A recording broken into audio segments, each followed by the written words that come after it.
And the search is focusing on the man who lives in that apartment here in Woodbridge, New Jersey. I'm Heidi Kemp, and I'll have that story coming up. And I'm Reg Wells in the Channel 9 newsroom. A major power struggle rocks Russia. Can Boris Yeltsin survive? And it's lotto fever in Florida to the tune of $86 million. From the newsroom, this is the Channel 9 News Weekend Report with Reg Wells and George Lindsay Young's weather. Good evening, everyone. I'm Reg Wells. A mystery man allegedly tied to the World Trade Center bombing may have skipped the country, but his look-alike brother is still in New Jersey. And as you'll see in this report, he couldn't take the heat when our Heidi Kemp tried to get some answers.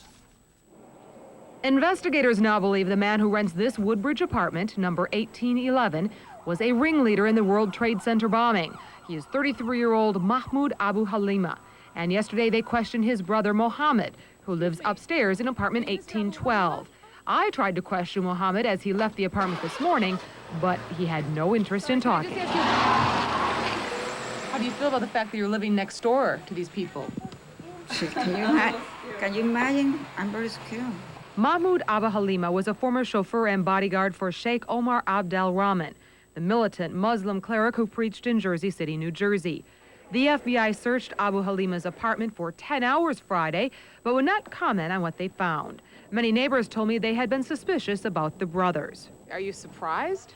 No, I'm not surprised. No. How come? Well, because he was very strange. His behavior was very strange and very odd. There was surveillance around here for 2 days. There was surveillance in that, that they're looking after somebody. Investigators believe Abu Halima fled the country a day or two after the first suspect in the bombing was arrested, although there have been some reported sightings at this apartment complex recently. Neighbors here at the apartment complex say the brothers look so much alike they could be twins. Therefore, no one is absolutely certain whether or not they have seen Mahmoud since the trade tower explosion. Although the FBI did interview Mohammed, no charges have been filed against him. In Woodbridge, New Jersey, Heidi Kemp, Channel 9 News. And in other news, hundreds of Muslims gathered today outside the Jersey City Mosque where Sheikh Abdel Rahman preached, and the bombing suspects prayed. The demonstrators said they wanted to send a message. Allahu Akbar! Allahu Akbar! They prayed, chanted, and accused the news media of distorting the World Trade Center bombing. They said their Islamic faith should not be equated with terrorism. Muslims should not be identified with those who decide, for whatever particular reason, whether it be political or otherwise, to take innocent lives in their hand and to do it under the disguise of what they may call jihad or holy war. At least some of the people there today tried to shift the blame for the bombing away from the Palestinian suspects in custody, Mohammed Salameh and Nidal Ayad, and turn the blame to Israel. This paper handed out at the rally claims Salameh rented the van of death to do work for an Israeli Secret Service agent. There is no God but Allah. There is no God but Allah. Muhammad is his messenger. Muhammad is his messenger. Meanwhile, the Port Authority says workers will begin cleaning Tower 1 on Monday. Tenants are expected to start moving back in by the 29th of March. Tower 2, you'll recall, reopened earlier this week. A bold and stunning move tonight in Moscow. President Boris Yeltsin has declared a state of emergency. That puts him in charge. And tonight, the White House is backing him. The United States supports the historic movement toward democracy and free markets in Russia. Russian President Boris Yeltsin is the leader of that process. As Russia's only democratically elected national leader, he has our support, as do his reform government. In his battle with hardline communists in the Russian Congress, Yeltsin announced bold measures he said would keep Russia from slipping into chaos. Yeltsin said he was assuming special powers until an election can be held on the 25th of April. So the people have to decide if I have to go on with my duties and who has to rule the country, the Congress or the president. And citing a fear of a return to the Cold War, Yeltsin assured the nation the army would stay out of the fray. At a hastily arranged news conference, his opponents called the moves unconstitutional. One called it Yeltsin's coup. They say it could lead to his impeachment. An emergency session of the entire Congress has been scheduled for tomorrow. The White House says the summit meeting between Yeltsin and Clinton in Vancouver early in April is still on. A tragedy tonight in this area. A Jersey City firefighter was killed in the line of duty. Another firefighter was injured. It happened when a fire ladder struck a power line. The three-story building was badly damaged. A shocking rush hour killing outside the Port Authority may be solved now.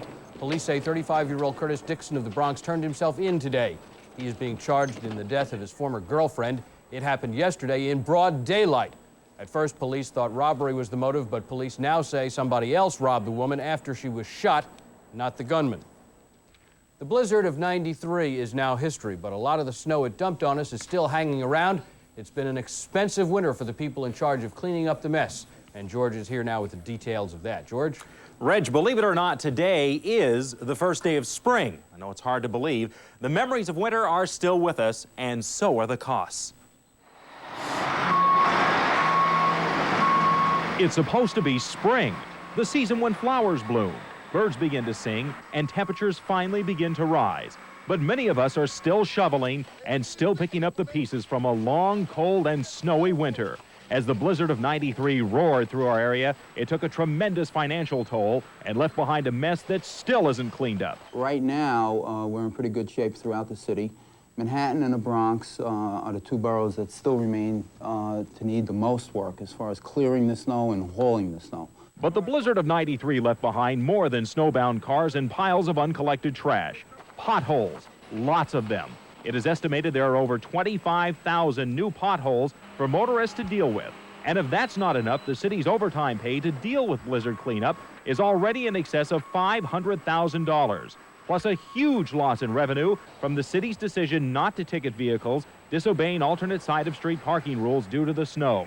Any way you look at it, the blizzard of '93 could make the winter of '93 one of the costliest ever. Just as a comparison, in 1983, the blizzard of '83 cost us about $10 million for that storm's cleanup. So I think we'll be close to that storm or higher. We haven't gotten all the numbers in yet. And hold on to your wallets. We may not be out of the woods as of yet, or at least as far as snow is concerned. I'll have more on that coming up later in the broadcast. Reg? If we get any more snow, you're going to have to use table salt on the sidewalks. Okay, there's a lot more ahead tonight. New developments in the tense standoff in Waco, Texas. Plus, deadly bombs rock Britain, killing a child. And we'll have the naked truth about a very unusual protest in France. Don't go away.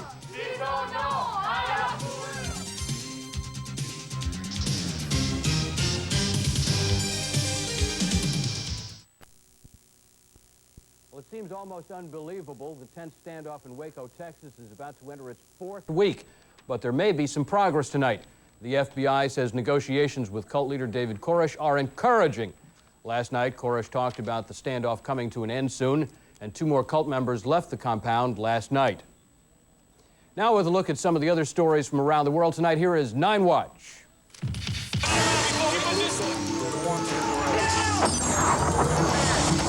War terror in Britain. 2 explosions rocked a busy shopping center in northwest England. 1 child was killed, 50 others were injured. The government is blaming the IRA. Sarajevo continues to take a pounding from Serb artillery fire. And the airport remained closed after a British plane was fired on. A Japanese tanker that exploded and burned off the coast of the Netherlands is being towed to port tonight. Rescue workers say none of the toxic chemicals aboard leaked into the sea. Strong winds and snow are being blamed for the crash of a small plane in Norway. 3 people were killed, 5 others are missing. Bare skin to save some fur in France. Animal rights activists demonstrated in the nude to protest a fur show. They were covered only by a banner that read, "Would rather go naked than wear fur." The demonstrators were arrested. A new poll out tonight should please President Clinton. The CNN Time magazine survey shows him with a 53% approval rating. 29% disapproved of Clinton's programs, and 18% were undecided. In his weekly radio address, the president today urged Americans to support his economic program. Your voices are being heard, so I urge you to raise them. We need to enlist the senators now in our cause to break gridlock and get the economy moving. Please encourage your senators to support the economic plan to create jobs and boost incomes and reduce our national debt. Meanwhile, Hillary Clinton is back in Little Rock tonight with her father. 81-year-old Hugh Rodham suffered an apparent stroke, but he is in stable condition tonight. Defense Secretary Les Aspin got out of the hospital today, and he says he feels fine, thank you. He received a pacemaker just 2 days ago. Aspin says he expects to be back at the Pentagon on Monday, but he admitted he will take it easy at first. And some of the guys in Ladder Company 108 did more than a night's work. They were flagged down at a Brooklyn street corner early this morning. A woman had collapsed in a doorway and was about to have a baby in the freezing cold. At first, they say they didn't think she was really in labor. About 5 minutes later, she was screaming that the baby was coming, and I checked her again, and it was. Baby started to come. At that point, after the baby came out, I gave the baby to Fireman Clark. Now the next problem was, how are we going to get it to the hospital? You know, and that's at that point is when, as a group, we all threw him into the stretcher and started running like a bobsled team to the hospital. It was pretty exciting, and it's a good experience. Hope to do it again someday. Okay. Woodhull Hospital says 27-year-old Vanessa Purdy and her new son are in great shape. And coming up later tonight, spring has sprung, and George will have the latest, and it's enough to make your eggs stand up. We'll tell you about it when we come back. Of winter, wet.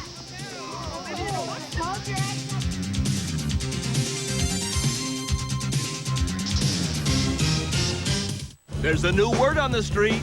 No. No, no, no, no, no, no, no, no, no. Because right now, Dodge's no money down days are a big yes. Get a new Dodge Shadow at a low, low price. With no money down. What's clear? Crystal clear Amoco Ultimate. What isn't? All other premium gasolines. What's clear? Amoco Ultimate is the only premium refined an extra step to remove harmful impurities. Harmful impurities you as a premium user don't want. What's clear? Why we do it. For unsurpassed performance and a cleaner environment. Crystal clear Amoco Ultimate. From Hollywood Pictures. Last night I started thinking and I couldn't fall asleep for 10 minutes. They said Billy Dawn would never be more than a Vegas showgirl. She's on the stupid side. What do you know? You open beer cans with your teeth. Now they're learning I'm not taking it anymore. to never underestimate the power. You're Harry's boss. Of an underestimated woman. Am I in the room? Melanie Griffin, John Goodman, Don Johnson. Born Yesterday, directed by Luis Mandoki. Rated PG. Starts Friday, March 26th at a theater near you. The event you're about to witness will truly amaze you. Lawrence Corby was looking for a masterpiece for his collection when he discovered the luxurious Mazda 929 touring sedan, an exquisite work of art with dual airbags and anti-lock brakes for only $399 a month with no down payment. Touring amazing savings at your Mazda dealer now. Mazda, it just feels right. Masters and Johnson may be the world's experts on sex, but their marriage has failed after 22 years. They were granted a divorce in Missouri. Friends say 77-year-old William Masters wants to continue his research, while 68-year-old Virginia Johnson wants to travel and spend time with their family. A tribute tonight to actress Helen Hayes. Her image lit up Times Square on the giant Sony TV screen. The First Lady of the American Theater died last Wednesday at the age of 92. A funeral service was held today in Nyack, and a memorial service is planned in 2 weeks at the Helen Hayes Theater on Broadway. And it may feel like winter, but officially it is really the first day of spring. It arrived at 9:41 this morning, and some people celebrated by balancing eggs. They gathered in Battery Park City and tested the folklore that at the time of the equinox, raw eggs will stand on their bottoms without any help. Some failed, but many succeeded, and it is no small triumph. No poachers in that crowd, eh, George? No, I thought you were going to say the yoke's on them. Well, I was going to say that, but I heard it so many times. The story is not what it's cracked up to be. I heard them all. Well, I figured by now. Yeah. Welcome to spring. That's all I have to say. I actually think it was a bend in the sidewalk that made that happen. Well, then the yoke is on you. Okay. For sure, for sure. Temperatures today in the low 40s. It was cool, it was chilly. Where are the birds singing? I don't know. Not here yet. Let's take a look at what's happening right now. Cloudy outside, live picture outside of the studio, some ice pellets, sleet coming down. Temperature right now at 34 degrees. It feels like 21. Relative humidity 75%. Wind from the southwest at 6, and barometer is high as a kite on the 4th of July. 30-50, and it is now steady. Let's take our hats off and honor all the kids in the DARE program. by showing a poster highlighting their efforts to say no to drugs. This one comes in from Woodland School, grade 5, Monroe Township. And it says, "Don't let your life go up in smoke," a terrific anti-smoking poster. Also, want to let you know a terrific walk coming up to highlight the work of the MS and help them raise money Sunday, March 28th. You can still register. Just phone 1-800-I-BUST-MS. Tonight, we're busting out in some showers, some sleet, too. The question we're asking, this is spring. This is spring. Temperatures today in the low 40s. 9:41, it came on through. Clouds, little breaks of sun here and there, but certainly chilly. What's going to happen tonight? On and off ice pellets, sleet, snow, a little bit of rain combined, but accumulation scant to nothing along the coast. Inland, we could see maybe a half of an inch of snow, but overall, very light accumulations. Out in the Poconos, north of the city, maybe an inch or so. But then by tomorrow afternoon, as the front comes through, good news as just partly cloudy skies and a little bit milder. Here's a radar summary, just scanty precipitation across the area right now. A spot here and there, Newark reporting a little bit of sleet, Morristown sleet, Atlantic City rain. All of this moving northeasterly at 30 miles per hour, and it'll all be out of here by late tomorrow morning. Specific now in the forecast coming at you for tonight. Here's what I'm looking for. Cloudy and cold conditions, areas of rain, freezing rain, or snow, accumulations nothing to scant. Temperatures for tonight in the low 30s. Sunday, morning showers, rain or snow, or rain and snow combined, then partly cloudy, middle 40s, and tomorrow night, partly cloudy, no problems, mid 30s. Gizmo the weather dog has major league cabin fever, and of course that would make him a cabin fever canine. All right, down the road, Sunday through Thursday, take a gander. Tomorrow, some morning showers, then better during the day. Temperatures milder by Wednesday as our next storm comes in. Temperatures on Wednesday near 50 degrees, and Thursday, look out, rain changing over to snow, becoming dramatically colder. Morning lows in the middle to upper 20s. And I'll tell you, Reg, this one for late Wednesday and Thursday bears watching. It could be another big one. I'm not saying the blizzard of 93 again, but could be a very significant storm. You can go home now. Don't want to hear that. Coming up later tonight, we'll have all the latest sports as March Madness revs up. Don't go away. Yes, he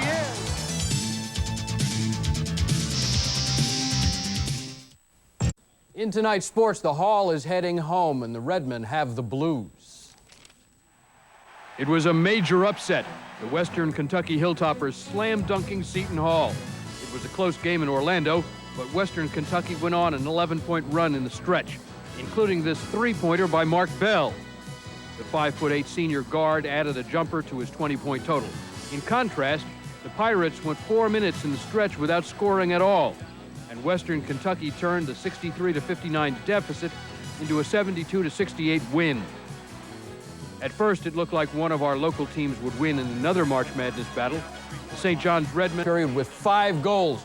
The final, Quebec 5, New Jersey 1. The Devils have lost 4 of their last 5 games. The Islanders are having a much easier time in Vancouver. They got off to a quick start, scoring 3 goals against the Canucks. They're in the third period now with the Islanders leading 5-2. And bad news for the Rangers. Defenseman Brian Leach broke his ankle after last night's win over the Sharks. He slipped on ice in front of his house. He'll now be out for 8 weeks. The Giants have already chosen to go with Phil Simms over Jeff Hostetler as quarterback, and Haas has apparently wasted no time finding a new team. The New York Post says he will sign with the LA Raiders, and it could be a done deal as early as tomorrow. The 31-year-old Hostetler is entering his 10th NFL season. In exhibition baseball, the Mets lost to Atlanta 6-3, and the Yankees beat the Boston Red Sox 3-1. Coming up later tonight, it's Lotto Fever in Florida for an $86 million jackpot. Plus, we'll have the New York lottery numbers, and our own Chris O'Donoghue takes to the slopes for a special skiing event. Don't go away.